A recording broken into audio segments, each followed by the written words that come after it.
The Fourth World War has begun, by Subcomandante Marcos. Piece number 7. Pockets of Resistance. Figure 7 is constructed by drawing a pocket. To begin with, I ask you not to confuse resistance with political opposition.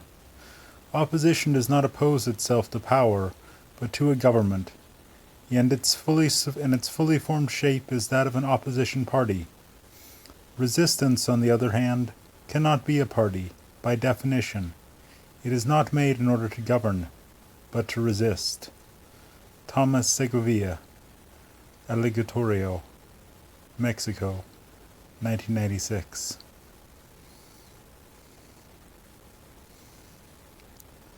The apparent infallibility of globalization comes up hard against the stubborn disobedience of reality. While neoliberalism is pursuing its war, groups of protesters, kernels of rebels, are forming throughout the planet. The empire of financiers with full pockets confronts the rebellion of pockets of resistance.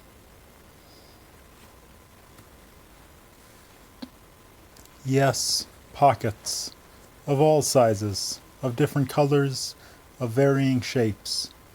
Their sole common point is a desire to resist the New World Order, and the crime against humanity that is represented by this Fourth World War.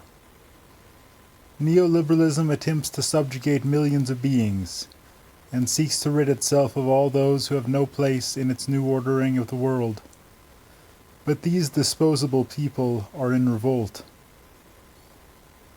Women, children, old people, young people, indigenous peoples, ecological militants, homosexuals, lesbians, HIV activists, workers, and all those who upset the ordered progress of the New World System and who organize and are in struggle. Resistance is being woven by those who are excluded from modernity. Resistance is being woven by those who are excluded from modernity.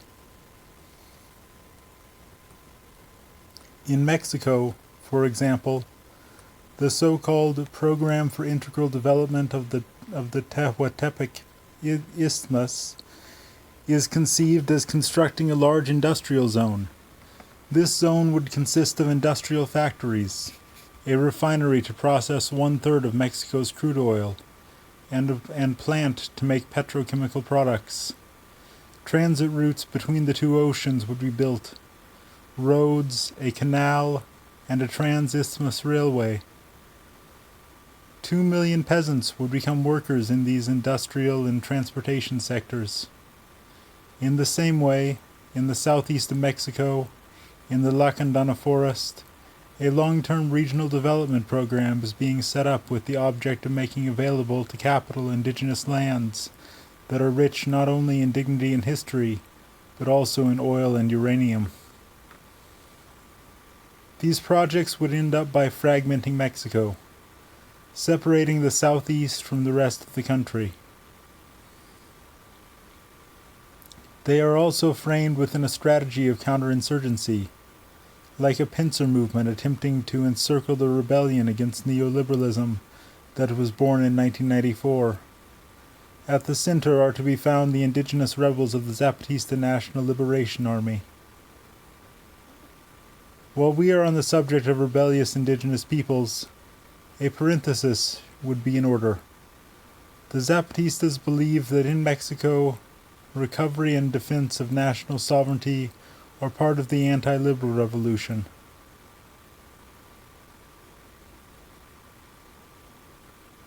Paradoxically, the ZNLA finds itself accused of attempting to fragment the Mexican nation. The reality is that the only forces that have spoken for separatism are the businessmen of the oil-rich state of Tabasco and the institutional Revolutionary Party members of parliament from Chiapas. The Zapatistas, for their part, think that it is necessary to defend the nation-state in the face of globalization, and that the attempts to break Mexico into fragments are being made by the government and not by the just demands of the Indian peoples for autonomy. The ZNLA and the majority of the national indigenous movement want the Indian peoples not to separate from Mexico, but to be recognized as an integral part of the country, with their own specificities. They also aspire to a Mexico which espouses democracy, freedom, and justice. Whereas the ZNLA fights to defend national sovereignty, the Mexican Federal Army functions to protect a government which has destroyed the material basis of sovereignty, and which has offered the country not only to large-scale foreign capital, but also to drug trafficking.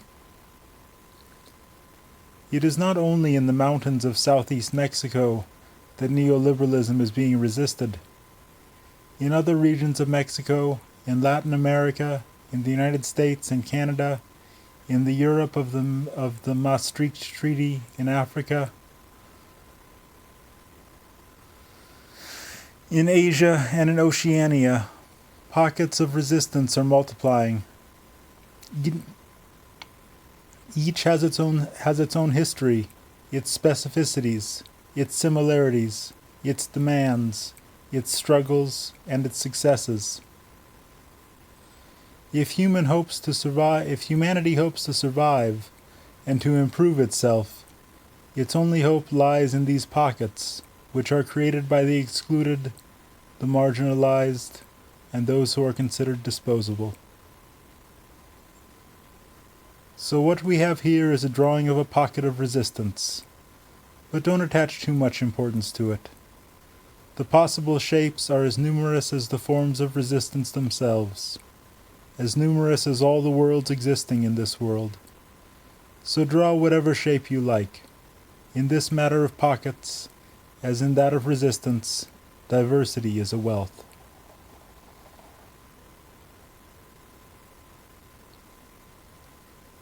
Having now drawn, colored, and cut out these 7 pieces, you will notice that it is impossible to fit them together. This is the problem. Globalization has been seeking to put together pieces which don't fit. For this reason, and for others which I cannot develop in this article, it is necessary to build a new world, a world in which there is room for many worlds, a world capable of containing all the worlds.